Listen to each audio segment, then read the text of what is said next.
Fala pessoal, tudo bem? Aqui é o Rafa. Estou trazendo agora as novidades mais quentes do universo da inteligência artificial.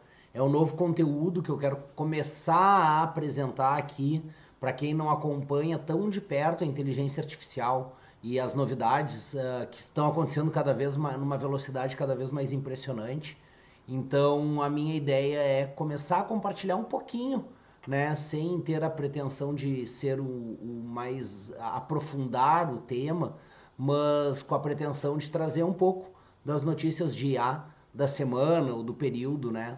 Então, eu quero trazer o que andou acontecendo aí nos últimos dias em relação à inteligência artificial e a gente vai ver que andou muito movimentado o mercado e as notícias dessa semana, desses últimos dias, porque a gente tem o Claude, né, lançando as suas novas versões, né, de LLMs, Claude da Anthropic, e quero falar um pouquinho sobre eles. Tem o OpenAI lançando o GPT 4.1. Vamos falar um pouquinho do Manus, ou Manus, que é a IA da China. E vamos falar muito também sobre as novidades, né, que o Google apresentou aí no seu último evento de inovação, que foi o Google I.O., né, trazendo aí uma plataforma, ferramentas de vídeo, né, e de imagens de construção absurdas com o uso da inteligência artificial. E ainda tem a questão da inteligência artificial chantagista.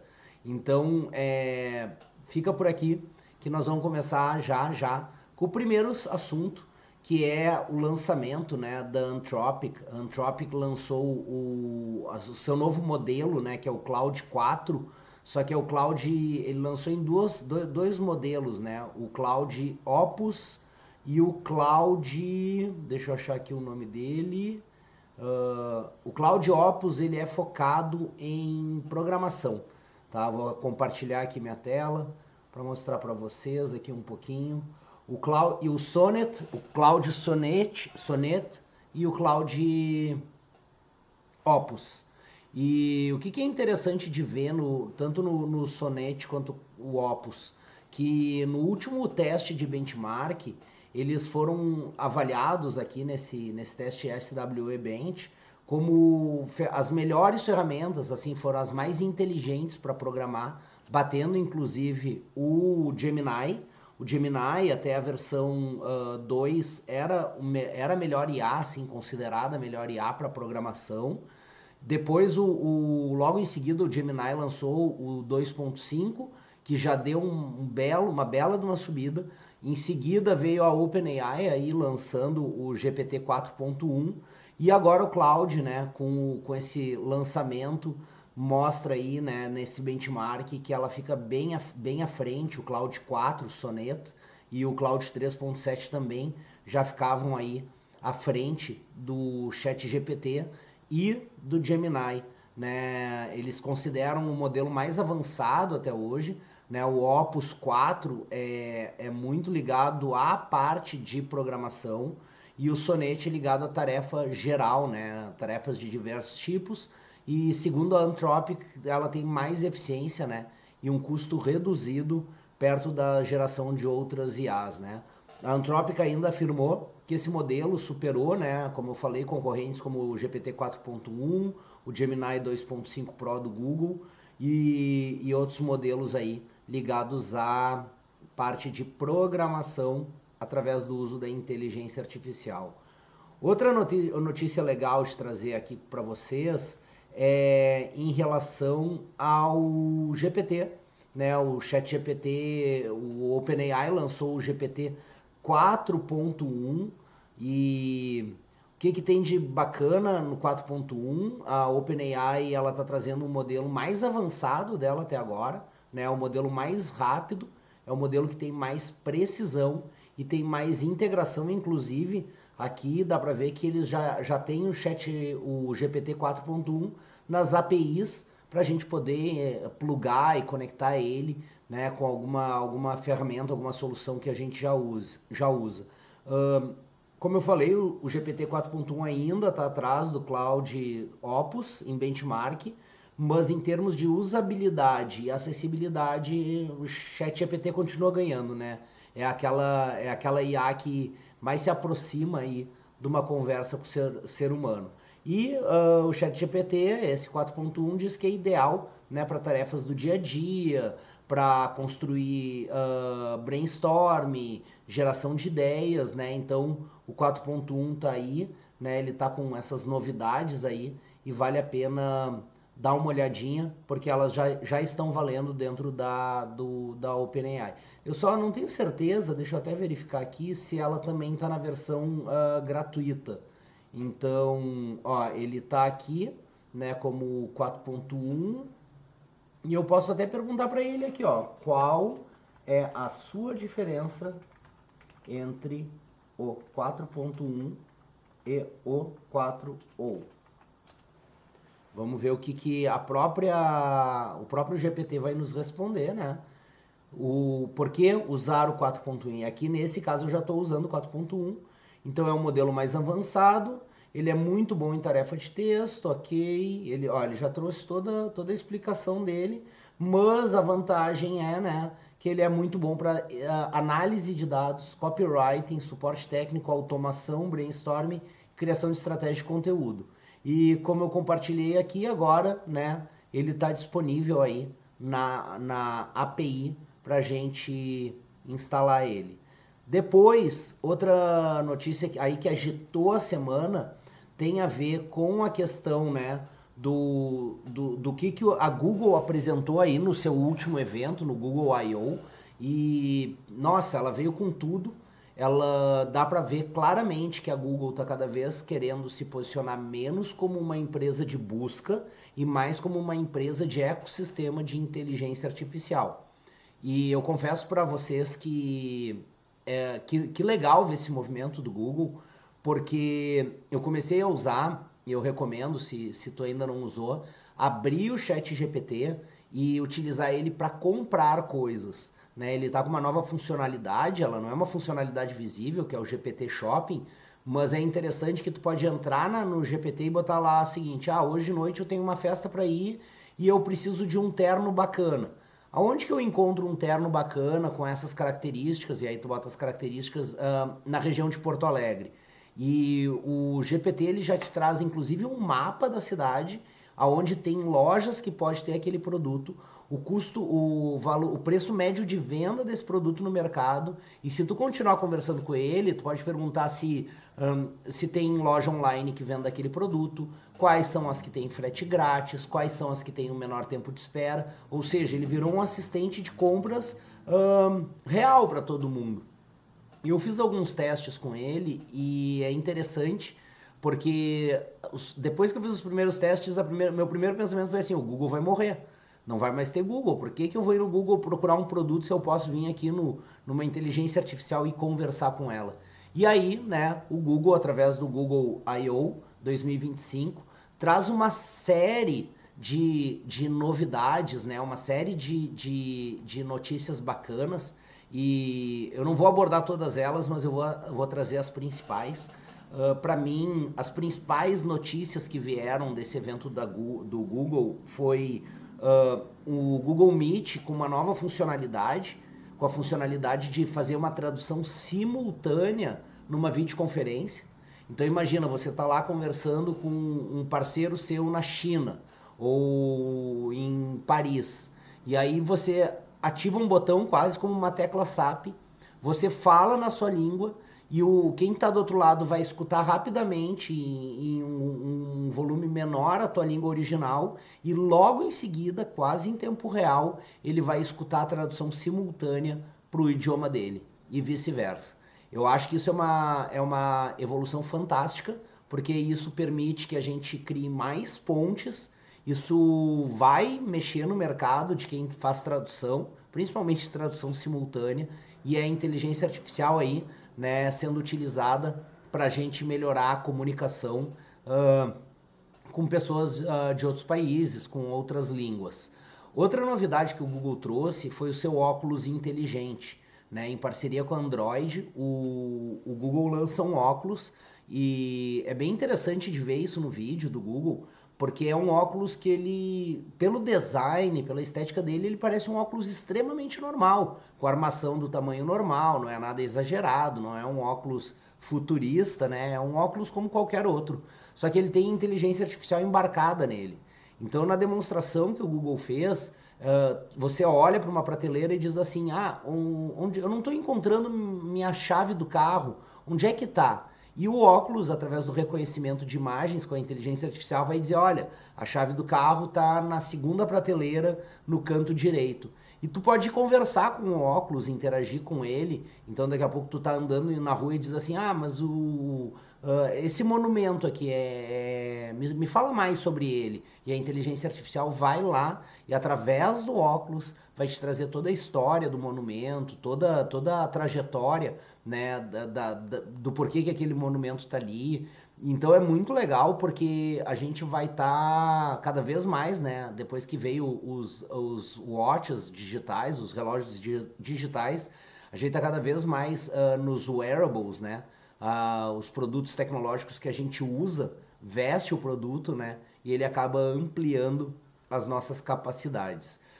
Eu acho que o principal, assim, tema do Google I.O. e que foi o que tomou o mundo das IAs aí nos últimos dias, e eu tenho certeza que a gente vai ouvir falar muito ainda, né, nos próximos dias sobre esse hype, que eu vou dizer que para mim não é hype, porque no momento que uma empresa lança uma tecnologia superior, é natural que os seus concorrentes, que o mercado se mova para acompanhar, né, aquela tecnologia. E eu tô falando praticamente, né, das novas ferramentas de IA generativas do Google de imagem e vídeo, que é o Veo 3, o Veo 3 ou Veo 3, né? E o que faz o Veo 3? Na realidade, ele é uma ferramenta de criação de vídeos do Google, né, através de um prompt. Já existia o Veo 2, mas a novidade é que além dos vídeos estarem muito mais realistas, ele consegue inserir som nos vídeos, ele consegue inserir áudio nos vídeos. E isso é muito maluco, porque até pouquíssimo tempo atrás a gente pegava um vídeo criado em alguma ferramenta de IA, muitas vezes levava para outra ferramenta de IA para fazer o lip sync, subia o áudio e aí sim sincronizava o áudio com o vídeo ou com a imagem que tu transformou em vídeo através de uma IA. O Veo 3 muda tudo isso, ele traz uma maneira de criar imagens e vídeos de uma maneira ultra realista, que não parece que foi feito com uma IA, e ainda colocar texto, áudio e volume, né, e áudio e falas dentro do próprio vídeo. Aqui está um exemplo, esse vídeo aqui é de um comediante fazendo um show de stand-up e foi criado com o Veo 3. Não tem nem o comediante e nem o stand-up. So I went to the zoo the other day and all they had was one dog, it was a Shih Tzu. Fantástico, né? A gente está tendo vários exemplos na internet de imagens feitas com o Veo. Esse é outro exemplo. Tudo isso é feito com IA. Parece realmente uma pessoa falando. Já temos exemplos de vídeos feitos no Brasil com IA. Esse exemplo para mim também é impressionante. Tanto o jogo do Fortnite quanto o influencer não existe. Ou seja, esse influencer de game que está aqui na tela não existe. Tudo isso foi criado com o Veo 3. E junto com o Veo 3, Google lança também Flow, que é a ferramenta que usa para montar vídeo completo, com cena, com corte, com direção, como esta daqui da imagem.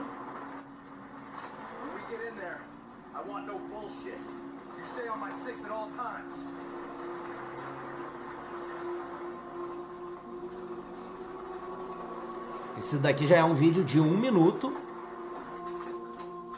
Stay sharp, these fuckers are nasty and dangerous. Stay alert. E tem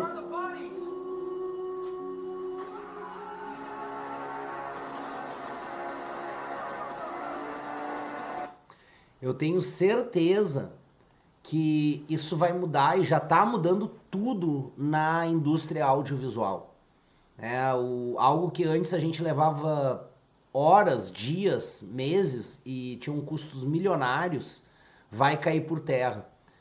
Recentemente, perto desse material aqui, desse vídeo que eu estou compartilhando, outra notícia que me chamou a atenção foi uma empresa de, se não me engano, uma joalheria nos Estados Unidos, que recriou um comercial que ela tinha feito há um tempo atrás e ela tinha investido antes no comercial em torno de $500 mil para fazer esse comercial, e ela refez o comercial com o VO3 usando apenas $500 para construir o mesmo conteúdo. Então olha como isso acaba transformando, né? E de novo, a gente só está, na minha opinião, arranhando a ponta do iceberg, que vem muito mais por aí. Eu fui atrás para testar o VO3, mas no Brasil ainda não é uma solução muito barata, né? Para te usar essa tecnologia da Google, a gente tem que assinar o Google Ultra, e no Brasil o Google Ultra tá $250, então a gente está falando aí, né, de um investimento inicial na casa de R$ 1.500 mensais. Então, assim, para quem não trabalha com vídeo com tanta frequência, ainda está muito caro, né, pagar R$ 1.500 por mês para usar essa solução. Quem já trabalha com vídeo, agências de propaganda, produtoras, aí até tá valendo a pena, né? Criadoras de conteúdo digital, ainda vale a pena. Eu acredito demais que com acesso cada vez maior à tecnologia, né? A tendência é esse valor ir baixando com o tempo. A gente ainda tem, né, a possibilidade, para quem não conhece, o Manus AI, é a inteligência artificial, foi uma inteligência artificial generativa autônoma criada na China, né? Ela foi lançada a startup é a Butterfly Effect, e ela lançou o Manus, se não me engano, foi em março deste ano, março de 2025. Eu vou entrar aqui no Manus para vocês conhecerem. Então, para quem não conhece, essa é a cara do Manus. Eu vou aqui fazer o meu login. Olha, ele está dando algum erro para entrar com o login normal. Então, eu não vou entrar, vou continuar aqui. Mas o que veio de lançamento agora, né, recentemente anunciado pela Manus? A possibilidade de gerar imagens. Até pouco tempo atrás, Manus não fazia imagem. Ó, então aqui eu tô dentro, né? Ele te dá 1.000 créditos gratuitos anos, né? E 300 créditos diários renováveis. Ó, botei para criar. Vamos ver o que vai vir aí, né? Que mais que ele diz? Ó, planeja detalhe virtual. Ó, então o ChatGPT já tem essa funcionalidade. Ele faz em tempo real, ele mostra, né, o que ele está criando ao longo desse prompt, né? Confesso que é uma IA que eu usei pouco, né? Eu habitualmente, quem me segue há mais tempo aqui sabe que eu uso muito o ChatGPT, uso eventualmente o Gemini, Cloud eu uso também muito pouco, e o Manus eu comecei a usar muito timidamente ainda. Confesso que eu ainda tenho muito a aprender com ele, mas olha só que legal, né? Ele colocou aqui, deixa eu voltar minha tela, que ele fez aqui, planejou os detalhes visuais, validou o realismo e a qualidade da imagem, ó, e está enviando a imagem para o usuário, ou seja, está me enviando, tá aqui uma imagem, olha que bacana a imagem que o Manus gerou, né? De novo, essa funcionalidade dentro dele é nova, né? Eu vou tentar dizer o seguinte: faça a borboleta com asas de metal. Vamos ver se ele vai mudar, vai fazer alguma coisa em relação à mesma imagem, né? Se ele vai manter a fidelidade da imagem ou se ele vai criar uma nova imagem. Olha que bacana, enquanto ele está gerando a nova imagem, ele já aparece aqui, ó, para mim o progresso, né? Então ele diz que ele tem 4 etapas aqui que ele considerou para fazer essa borboleta, né? Ele chama aqui, se eu abrir aqui, é o computador de Manus, ó.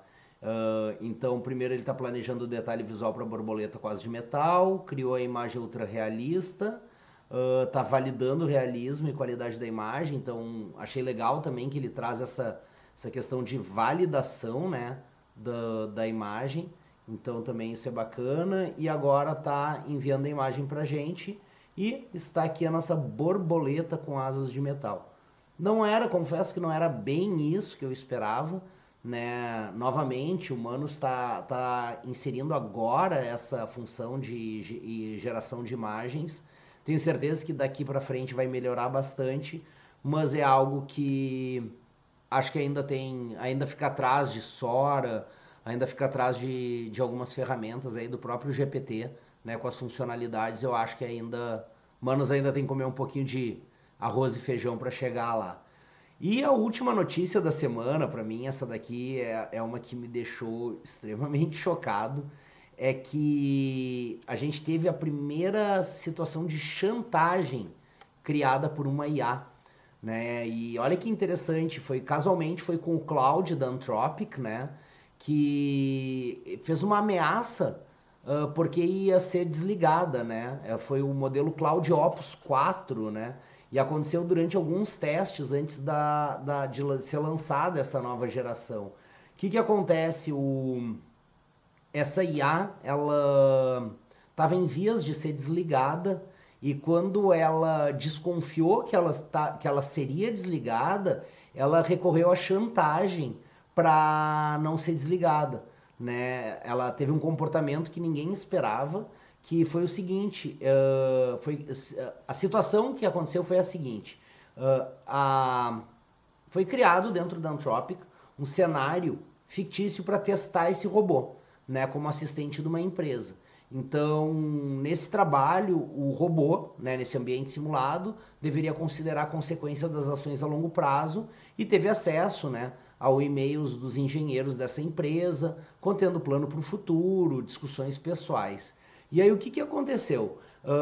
Numa mensagem que eles compartilharam, os desenvolvedores compartilharam entre eles, né, dentro da empresa, afirmando que iam desligar essa IA, trocando ela por um modelo com um princípio ético semelhante ou por um bot com característica diferente, o que acabou acontecendo? Os e-mails comentaram o caso extraconjugal de um dos engenheiros. Então, olha só, de acordo com a startup, o Cloud Opus 4 frequentemente chantageava a equipe, ameaçando revelar a traição se o plano de desligar fosse adiante. E esse tipo de reação se repetiu em mais de 80% das vezes que a IA substituta apresentava os mesmos valores éticos. Então, quando mesmo com os valores éticos setados, a inteligência artificial passava por cima disso quando ela sabia ou ela sentia que ela estava ameaçada de extinção, que ela estava ameaçada de ser desligada.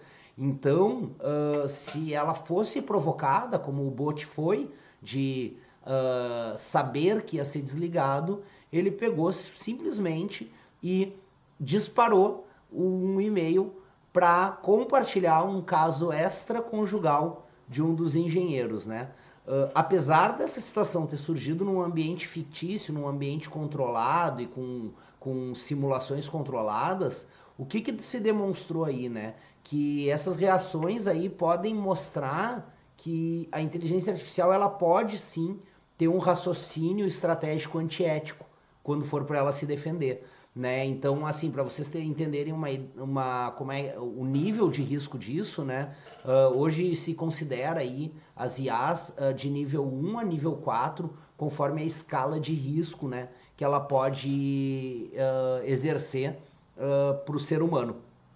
E o cloud bateu a escala de risco número 3, né? Foi a mais alta até hoje. Né? Uma ameaça de risco número 4, a gente está falando de IAs que podem criar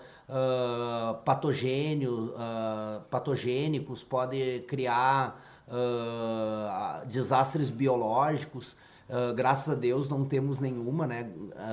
Felizmente, no nível de escala 4, mas essa daqui da Anthropic, o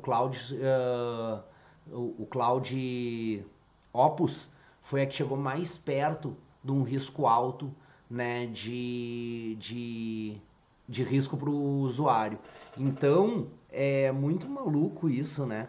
Que claro, a Anthropic diz que apesar do comportamento inadequado, não representa um grande risco, pelo menos inicialmente, e claro, vai trabalhar para melhorias de segurança, mas é interessante ver, né, como uma inteligência artificial ela começa a aprender a usar uma chantagem para sobreviver, para não ser desligado. Parece coisa de filme, parece coisa de ficção científica, mas não, é vida real.